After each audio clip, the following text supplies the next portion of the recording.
Welcome back to Music News Mondays. Let's get on it.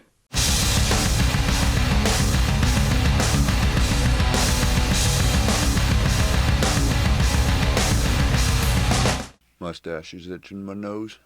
James Hetfield from Metallica, if you didn't know that really, was interviewed and they asked him what his favorite bands were who were not part of the Big Four of the 1980s. And if you don't know who the Big Four is, it's Metallica, Slayer, Megadeth, and Anthrax. Those were considered the Big Four thrash bands of the 80s. Anyway, James was asked what his favorite bands were other than that.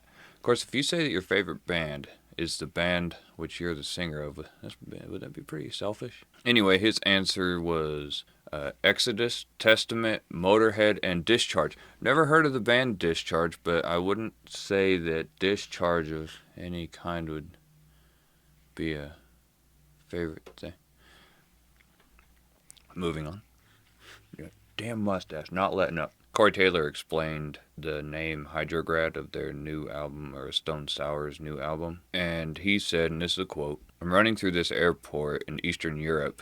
This was only a few years ago. No offense to the airport, it was kind of antiquated. They hadn't really upgraded anything, so the gate info was all on those old school 80s block letter numbered digital horrible Timex watch kind of readers. This would have been top of the line in Times Square in like 1968, let's put it that way. So not only is it impossible to read, it's also scrolling back between Cyrillic and regular English letters. It's also scrolling back and forth between languages. So my brain is trying to do geometry while also at a sprint, because I don't want to miss my plane. I pass one, and I look up, and I could have swore it said Hydrograd. And I kept running for a second, and I was like, Hydrograd? Where the hell is Hydrograd? What? So I stopped, and I turned around, and I went back to the gate, and I'm standing there, and I'm watching it cycle through and cycle through and cycle through. Nothing. It didn't say Hydrograd. It didn't even start with an H. Wasn't even close. And I'm just sitting there wondering when my sanity split on me, trying to figure it out. And I walked away, and I was just like, well, it's a cool name. And I just kind of kept it in my back pocket. And then years later, when we were doing demos for the new Stone Sour album, and I actually named one of the songs I wrote Hydrograd, and I was like, you know what? That would be a cool name for the album overall. And I just kind of ran with it. So that's it, really. It was what I saw, but didn't really see. Well, that's interesting. The album will be released on June 30th, by the way. It's funny how your eyes will see something, and it will be nothing of what is actually there. Like today, I saw something that was black. Well, actually, I found out it was black the second time I looked at it. Because the first time I looked at it, I swore it was blue. And it was like royal blue whenever I first saw it. And then whenever I grabbed it, nope, that's black.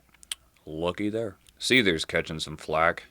A lot of people are saying that their new song, Let Me Down, no, Let You Down. Sorry. I just listened to a song called Let Me Down. I think it was a new release from another band. Why did I think... Anyway, moving on. People are tying Let You Down from Seether, saying that it sounds a lot like Stinkfist from Tool, and Seether ripped it off and whatnot. And I gotta be honest with you, I'm a bit confused about this, because I went back, I've heard Stinkfist before, it's not one of my favorite songs, but I've heard it before. And I listened to it again, and I couldn't really make the correlation. I mean, I don't know. I don't really get... I guess if you listen to it really hard, you can hear some of the same notes. It might be the same BPM or beats per minute. I'm not really understanding where people are tying this together or why the torches are lit. But, I don't know, maybe somebody hears something in it that I don't. Somebody's got to be freaking out about something anymore, don't they? But also you have to realize that music is created from notes that exist. And there's a certain number of notes. There's certain octaves. There's certain semitones. And, I mean, we can pick a lot more songs that sound a lot more alike than these two. But regardless, there will be songs that sound similar or sound the same unintentionally. And some people rip off music, everybody knows that, but there's only a certain number of notes and a certain way that those notes can go together. So eventually there will be songs that sound like other songs. It's just the way it goes. There's only a certain number of options available. And I wonder if one day we'll get to the point where what's the way to put this? Order and way that notes are played will but essentially be worn out in the way that you can't write a song anymore without it sounding like something else, another song somewhere. Or you could just write country music and do that already. And then, of course, the last bit of news. Chris Cornell passed away this week. I was really, really shocked whenever I found out. I mean, my jaw went straight through the floor. It's a really sad deal, and I won't sit here and pretend like I was the biggest Audio Slave or Soundgarden fan, or Chris Cornell of his solo stuff that he did, because I was never much into the grunge scene. I like Pearl Jam and Nirvana, but other than that, I was never much, really, really into it. But with that, just because I wasn't a huge fan of Soundgarden or Audioslave or the grunge scene in general, that doesn't mean that I didn't highly appreciate and respect their angle and their take and their contribution to music and music history. It's never a good thing when somebody dies. And to have an artist like Chris Cornell suddenly just gone, it rattles the ground of the music industry. They were in Detroit as part of their North American tour, and they had just started to sing like 2 weeks ago. So it's all still pretty much a whirlwind, and it will be for some time. I mean, look, Kurt Cobain's death, it's still, a big talking point, even all these years later. But the one thing that I want to say that's not music related, it's not really news related, it's attributed to this, but there's a lot of stories circulating around about the details of Chris Cornell's passing. And for me, I just want to say, out of respect for Chris Cornell and his family and the bands and the work that he put into what will be a part of music history forever, try not to swim in the drama pond. I don't know exactly why humans are drawn to chaos or death or dysfunction, and I certainly don't understand why humans are drawn to gossip. But if I could ask anything of you, it would be, I hope that you don't dig into the things that are really kind of irrelevant, or the details behind exactly what happened that night. Because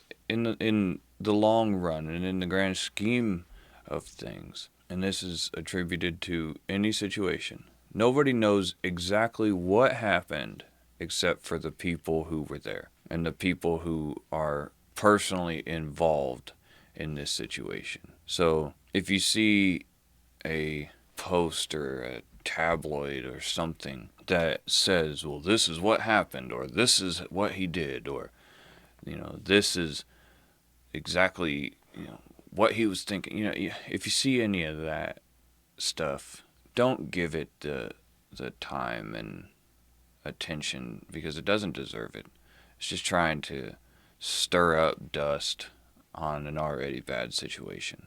A great artist passed away, and I think instead of focusing on the details of his passing, we should focus on the details of the life that he lived and his impact. You can follow me on Facebook, Instagram, and Twitter at Stenosis Music. If you want to pick up Stenosis merchandise, there's a link down below. Or if you want to pick up some of the gear that I use, like picks and strings and the microphone and stuff like that, the links are down there also. And as always, if you want to see more Music News Mondays and learn more about the life of a musician, subscribe to the channel, like this video, it makes me feel good, and we'll see you next time.